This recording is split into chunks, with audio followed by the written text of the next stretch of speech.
আসসালামু আলাইকুম। আমি আজকে রান্না করব বুটের ডাল দিয়ে ডিম দিয়ে, সেটা শেয়ার করব। বিসমিল্লাহ, দিয়ে দিচ্ছি তেল, দিয়ে দিচ্ছি ঝাল, এলাচ, লং, গোলমরিচ, তেজপাতা। এখন দিয়ে দেব এখানে পেঁয়াজ, কাঠবাদাম, কাজু বাদাম, কাঁচামরিচ মিলে ব্লেন্ডার করে নিয়েছি, সেগুলো আমি এখন দিয়ে দেবো। দিয়ে দিচ্ছি হাফ চামচেরও কম মরিচের গুঁড়া, আধা চামচ জিরা ধনিয়ার গুঁড়া, আধা চামচ হলুদের গুঁড়া, 1 চামচ আদা রসুন বাটা। ভিজিয়ে রেখেছিলাম বুটের ডাল, সেগুলো এখন দিয়ে দেবো, সেগুলো দিয়ে কষিয়ে নেব। কষিয়ে নিচ্ছি। আমার এটা সুন্দর করে কষানো হয়ে গেছে। এখন আমি ঝোল দিয়ে দিলাম।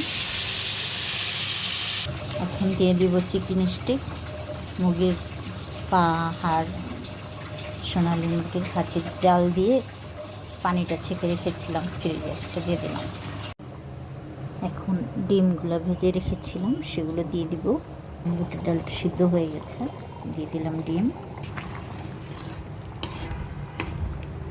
ডালটা কিন্তু এরকম সিদ্ধ হয়েছে। দিয়ে দেবো কাঁচামরিচ।